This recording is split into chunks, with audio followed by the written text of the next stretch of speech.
고넬료 일가가 세례를 받는 이야기입니다. 고넬료가 하는 사람은 기도의 사람이었습니다. 고넬료가 하는 사람은 구제를 많이 하는 사람이었습니다. 그래서 하나님이 기도하며 구제하는 고넬료를 기억하사 우리 고넬료에게 나타나서 환상으로 그에게 보여주셨습니다. 그러나 고넬료는 기도하는 사람뿐만 아니라 또한 순종하는 사람이었다는 것입니다. 하나님은 지식이 많은 사람이거나 열심히 많은 사람들과 함께 일하시는 분이 아니십니다. 하나님은 기도하시는 사람과 함께 일을 하십니다. 하나님은 순종하는 사람과 일을 하십니다. 순종하는 사람에게만 자신의 일을, 하나님의 일을 맡기십니다. 그 사람이 바로 고넬료였습니다. 고넬료를 통하여 이방인에게 복음의 문을 활짝 여셨습니다. 베드로도 순종의 사람이었습니다. 베드로는 율법과 전통 안에 있었지만은 그 율법이나 전통에 얽매이지 않고 하나님의 말씀이라고 하면 조건 없이 순종했던 사람입니다. 하나님은 기도하는 사람을 통하여 기적을 일으키십니다. 하나님은 순종하는 사람을 통하여 하나님의 역사를 이어가십니다.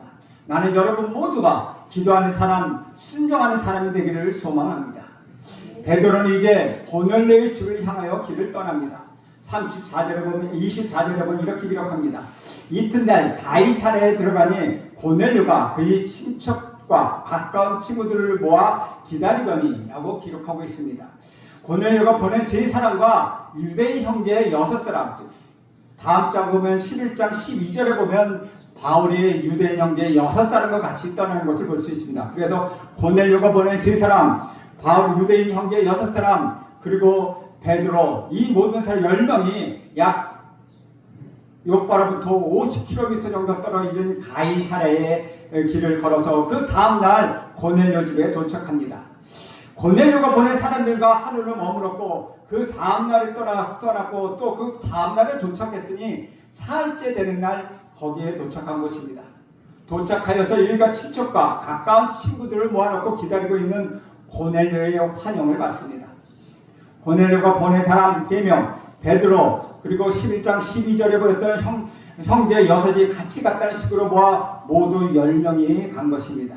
25절에서 26절에 보면 마치 베드로가 들어올 때에 고넬료가 맞아 발 앞에 엎드려 절하니 베드로가 일으켜 이르되 일어서라 나도 사람이라 하고, 여기서 마침이라는 표현은 다른 한편이라는 뜻으로 해당한다는 것이죠. 베드로를 모르고 그냥 왔는데 그를 기다리고 있었습니다. 그 어떤 사람들을 많이 모아놓고 기다리고 있었다는 것이죠. 베드로가 도착하기 전에도 사람들은 다 불러 모아놨습니다. 그런데 혹시 베드로가 오지 않으면 어떡합니까? 그 정도로 간절한 마음과 기다리는 마음이 있었는데 베드로가 들어오는 순간 얼마나 그들은 기뻤겠습니까? 그래서 베드로를 만나는 그 순간 고넬료는 그대로 베드로 앞에서 절을 합니다. 사실 베드로는 사회적으로 별 볼 일이 없는 사람입니다. 그런데 로마의 백부장 같은 높은 사람이 자기 앞에 절을 하면 일어나세요 라고 하면서도 사람 좀 알아보시네요 라고 할 수도 있었습니다. 하지만 베드로는 일어서라 나도 사람이다 하라고 말합니다. 자기 위치를 잘 알고 있었다는 것이죠. 자기가 하나님의 위치에 올라가지 않겠다는 것입니다. 사람은 한 가지를 잘한다고 해서 계속 잘하는 것은 아닙니다. 베드로가 거기까지는 좋았는데 그 다음 순간 아주 엉뚱한 이야기를 합니다. 고넬료에게 직설적으로 이야기합니다. 27절에서 29절까지 보면 더불어 말하며 들어가 여러 사람이 모인 것을 보고 이르되 유대인으로서 이방인과 교제하며 가까이 하는 것이 위법인지를 너희도 알거니와 하나님께서 내게 지시하사 아무도 속되다 하거나 깨끗하지 않다 하지 말라 하시기로 부름을 사양하지 아니하고 왔노라. 문론이 무슨 일로 나를 불렀느냐. 베드로는 아직도 편견에 완전히 벗어나지 못한 모습을 보여줍니다. 지금 이방인 고넬료가 사람을 보내어 여기까지 먼 길을 왔습니다. 거기에 있는 모여있는 사람을 봤습니다. 그러면 이렇게 얘기할 것입니다. 하나님이 저를 여기에 가라고 해서 왔습니다. 무슨 일이시죠? 라고 물으면 됩니다. 그런데 굳이 유대인으로서 이방인과 교제하며 가까이 있는 것이 위법인지 너희가 알지 않느냐? 내가 유대인으로서 내가 가까이 하는 거 알지 않느냐? 내가 유대인에 불구하고 너와 같이 교제로 왔다 라고 말하고 있는 것이죠. 이렇게 이야기해야겠습니까? 이것은 자기 방어를 치는 것입니다. 혹시 모르니까 그렇다는 것이죠. 그는 나중에 고넬료부터 자신을 청했던 사연을 듣고, 즉 고넬료에게 임했던 환상의 이야기를 듣고 또 그 위에 전개된 상황을 보고 나서야 베드로는 비로소 욥바의 무드장이 시몬의 집에서 보았던 환상의 의미를 깨닫게 되었습니다. 우리가 여기서 배우는 것이 하나 있습니다. 편견을 깬다는 것이 참 어렵다는 것입니다. 하나님을 깨긴 깼는데 그 다음 또 다른 편견을 극복하기는 어렵다는 것이죠.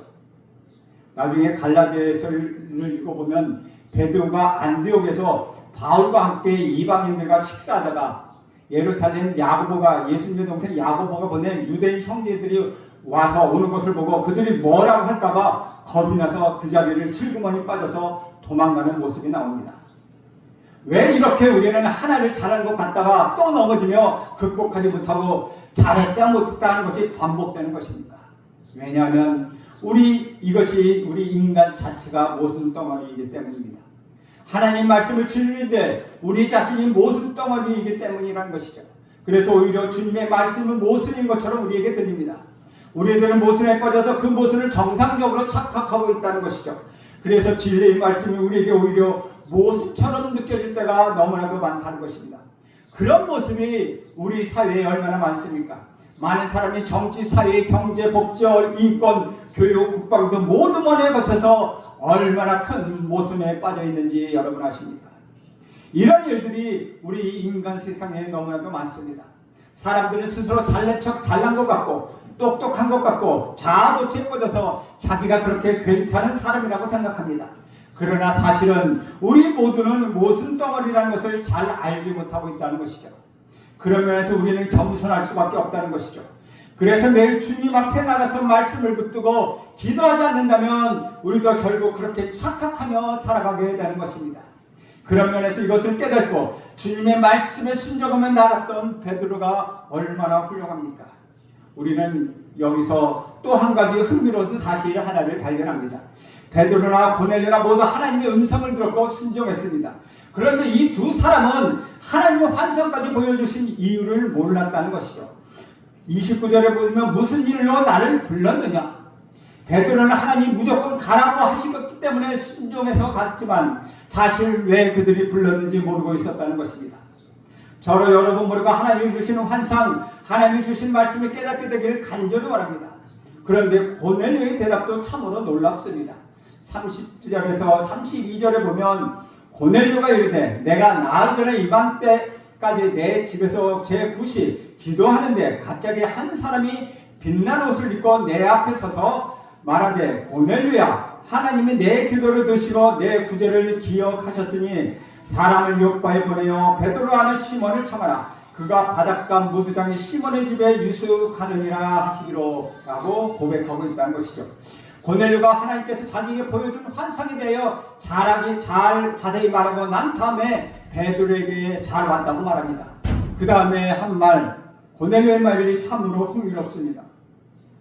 33절을 보겠습니다. 내가 곧 당신에게 사람을 보내었는데 오셨으니 잘하였나이다. 이제 우리는 주께서 당신에게 명하신 모든 것을 듣고자 하여 다 하나님 앞에 있나이다. 잘하셨습니다. 우리는 주님께서 당신에게 명령하신 모든 것을 듣기를 원합니다.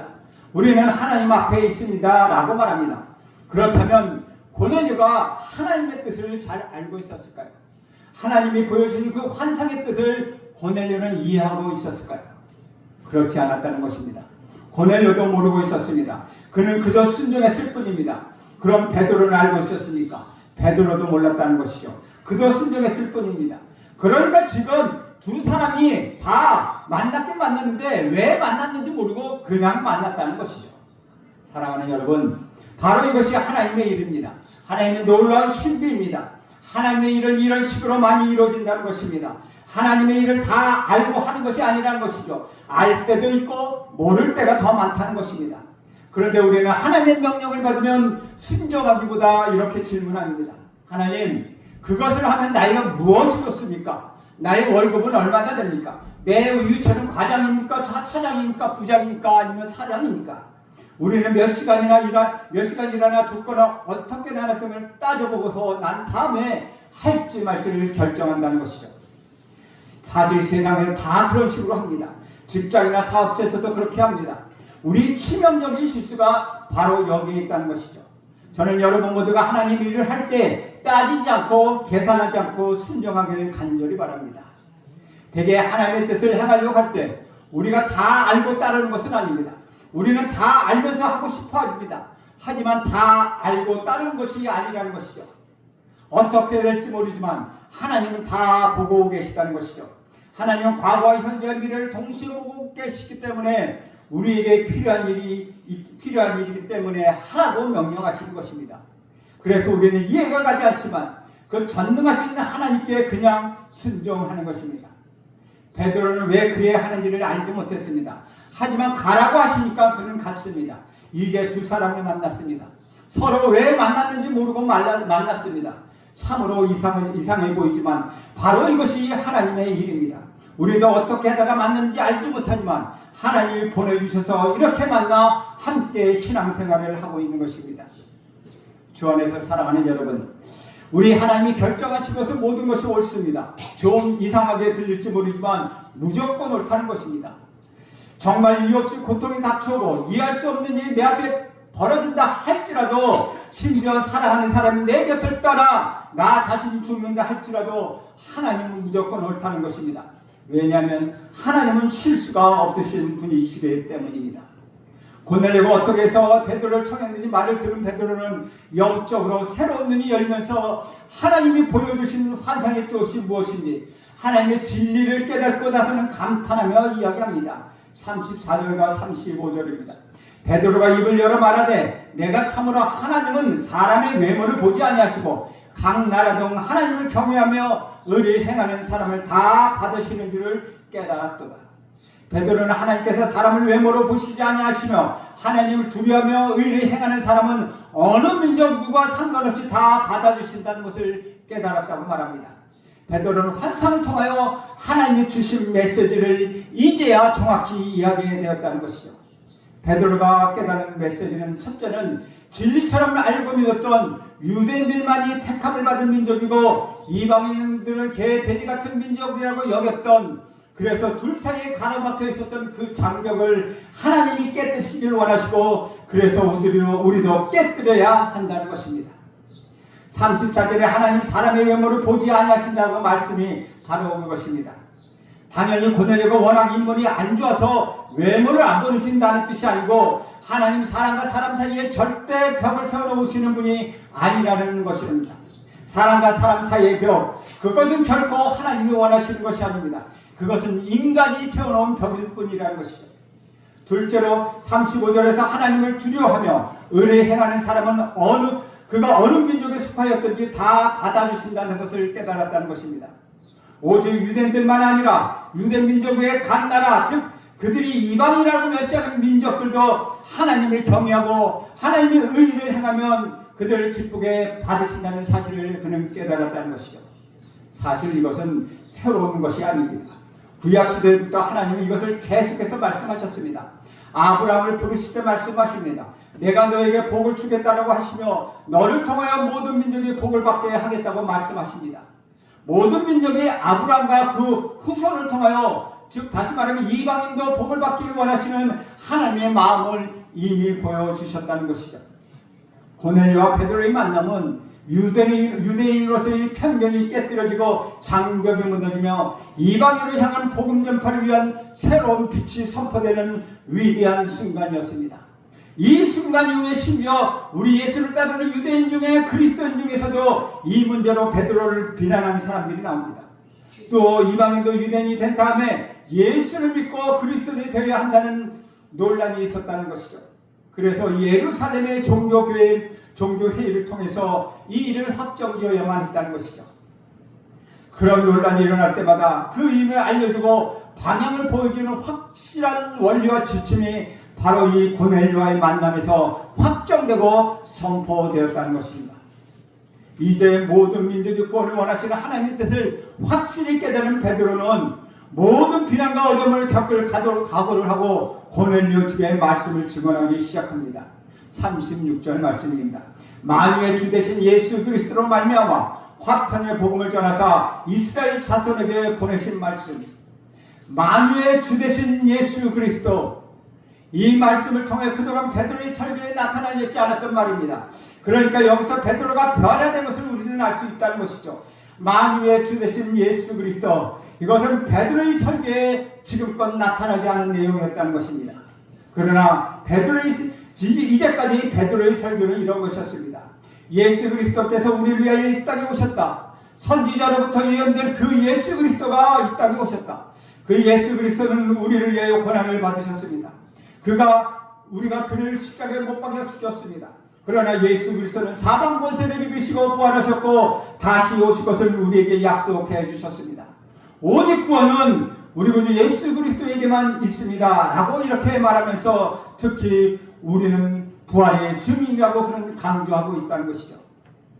그런데 환상을 통하여 하나님을 경험하며 베드로가 깨달은 것은 그 예수 그리스도가 만유의 주시라는 것입니다. 우리 구주 예수 그리스도에 대한 개념이 더욱 깊어지고 더욱 넓어졌다는 것이죠. 예수 그리스도가 이방인에게도 주가 되신다는 것입니다. 그런데 이것이 우리에게 당연한 말이지만 당시 베드로에게는 놀라운 신앙 고백이었다는 것이죠.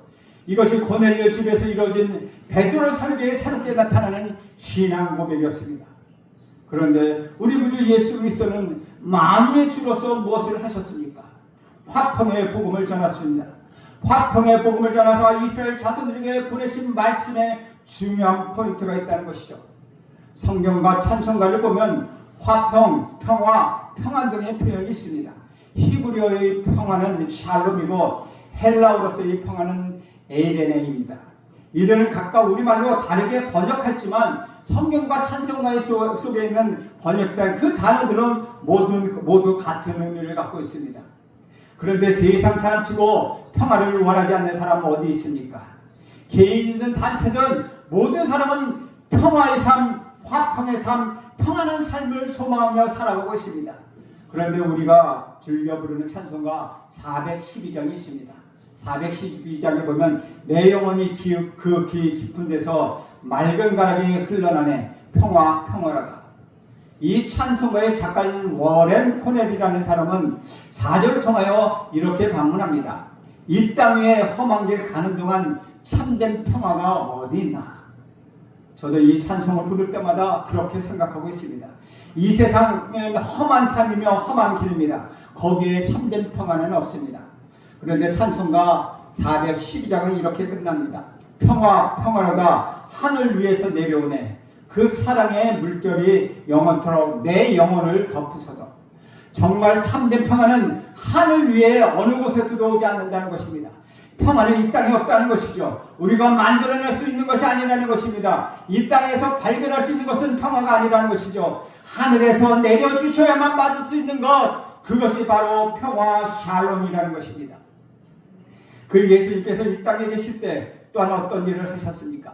37절과 38절에 보면 곧 요한이 그 세례를 반판 후에 갈릴리에서 시작하여 온 유대에 두루 전파된 것을 너희도 알거니와 하나님이 나사렛 예수에게 성령과 능력을 기름 붓듯 하심에 그가 두루 다니시며 선한 일을 행하시고 마귀에게 눌린 모든 사람을 고치셨으니 이는 하나님이 함께 하셨습니다. 우리 예수님이 십자가에 달려 죽으셨지만 다시 살아나셨습니다.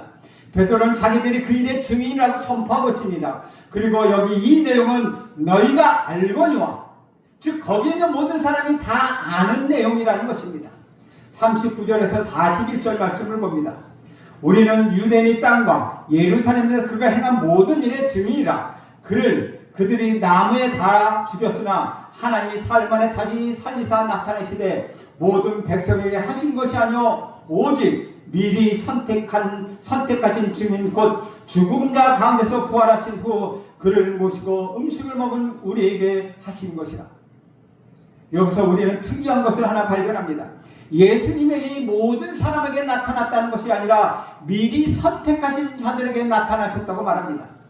소위 우리가 부활장이라고 부르는 고린도전서 15장에 보면 사도에게 나타나시고 500여 형제들에게 나타나시고 또 만삭되지 못한 태어난 나 바울에게도 나타났다고 고백하고 있습니다. 모든 사람에게 우리 예수님은 부활하신 예수는 다 나타나지 않으셨습니다. 우리 주님을 온전히 따르고 우리 주님을 섬기는 사람에게만 나타나셨다는 것입니다. 그런데 그것이 끝이 아니라는 것입니다. 예수님 죽으시고 부활하심으로 인하여 우리를 구원하셨을 뿐만 아니라 다시 오셔서 심판하실 재판장이 되신다는 것입니다. 42절 43절 봅니다. 우리에게 명하사 백성에게 전도하되 하나님이 살아있는 자와 죽은 자의 재판장으로 정하신 자가 곧 이 사람인 것을 증언하게 하셨고 그에 대하여 모든 선지자도 증언하되 그를 믿는 사람들이 다 그의 이름을 힘입어 죄사함을 받는다 하였느니라. 우리가 오늘 고백했지만 사도신경에서 고백하는 내용 중에 바로 이 부분이 있지 않습니까? 살아있는 자와 죽은 자를 심판하러 오십니다. 예수님 처음 오셨을 때는 하나님의 사랑을 완성하러 오셨습니다. 그리고 두 번째 오실 때는 하나님의 공의를 완성하러 오셨습니다. 그런데 이 순서가 바뀌면 절대 안 되는 것입니다. 만약에 이 순서가 바뀌었다면 어쩔 뻔했습니까? 예수님 먼저 오셔서 나는 하나님의 공의를 이루어왔다라고 말씀하시며 이 땅을 다 쓸어버린다면 살아남을 사람은 아무도 없다는 것입니다. 그런데 다행히도 우리 예수님 먼저 사랑을 완성하셨습니다. 우리에게 기회를 주셨습니다. 그리고 믿음으로 그 사랑을 받아들이는 사람을 구원해 주셨고 두 번째로 오실 때는 공의로 심판을 하신다는 것입니다. 이 순서대로 하니 이것이 바로 자비요 은혜였다는 것입니다. 사랑 그 다음에 공의를 말씀하고 있다는 것이죠.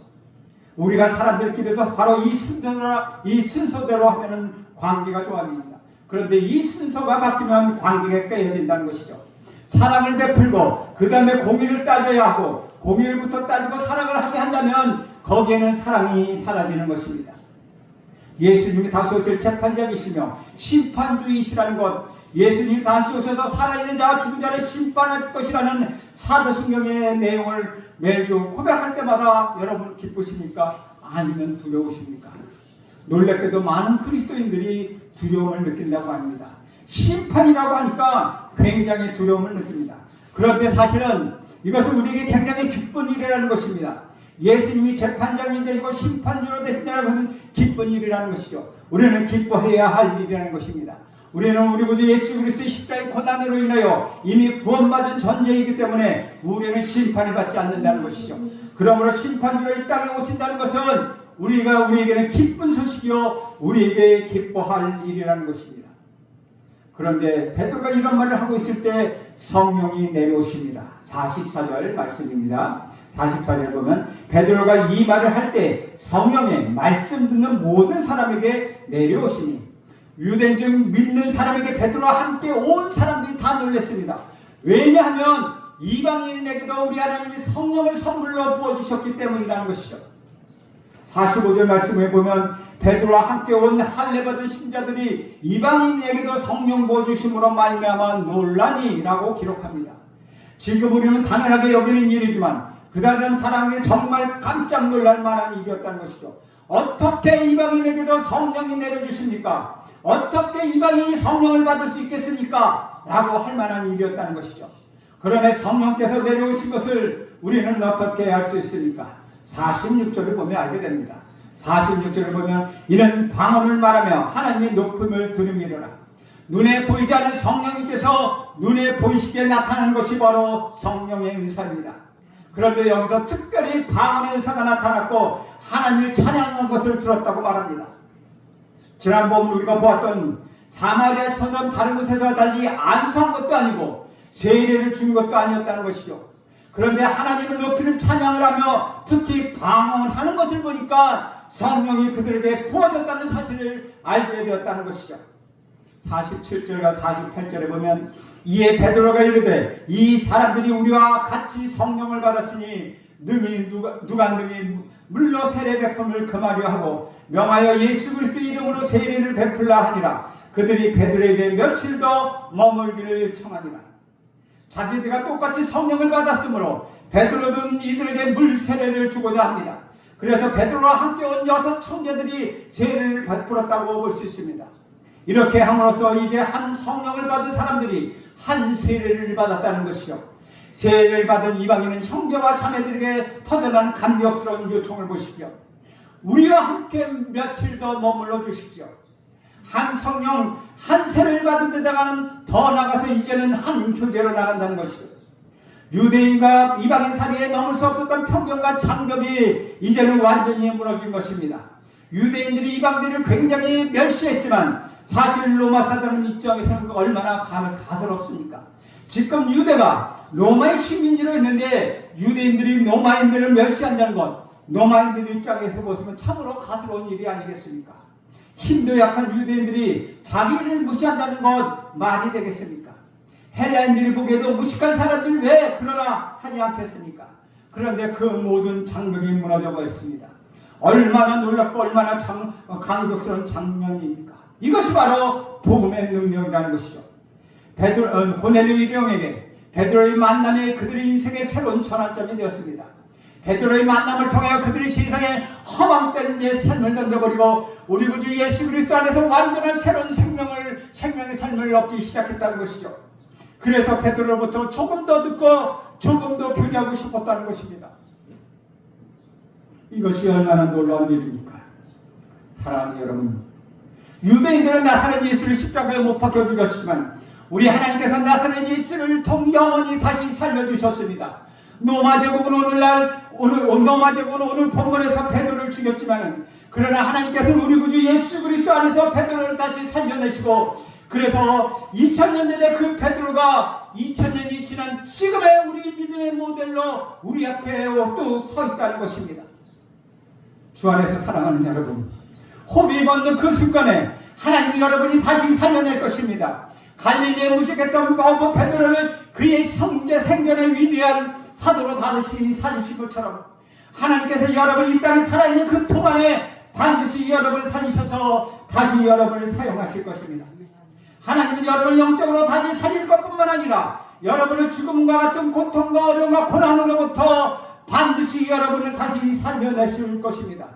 우리가 믿는 하나님께서는 유대인들이 죽인 나사렛 예수 그리스도 다시 사시는 그 예수 그리스도를 다시 살리신 바로 그 능력의 하나님 때문이라는 것이죠. 사랑하는 여러분, 여러분이 이 사실을 믿으시기 바랍니다. 하나님의 말씀에 따라 믿음대로 살아가십시오. 그래야만 여러분, 하나님이 여러분을 다시 살리셔서 여러분을 주님의 귀한 도구로 여러분의 귀한 인생을 살게 할 것입니다. 여러분 하나님을 찬양하며 하나님 앞에서 하나님을 높이십시오. 하나님은 여러분과 함께 하시며 예수 그리스도를 살리시고 베드로를 다시 살리신 것처럼 여러분들을 반드시 다시 살리실 것입니다. 기도하겠습니다. 하나님, 오늘도 우리 하나님 우리와 함께 하시며 베드로와 고넬료를 통하여서 우리의 편견을 완전히 깨뜨려 버리시고 이방인에게 성령을 부어주셔서 다시 그들이 살아나게 하심을 감사드립니다. 하나님, 우리 인생도 우리 하나님 베드로와 같이 다시 살리셔서 귀히 쓰인 주님의 도구로 사용할 줄 믿사오니 주여 우리에게 오셔서 우리를 다시 살리시고 우리를 깨끗게 하시고 우리를 성령으로 함께 하여 주옵소서. 예수님의 이름으로 기도합니다. 아멘.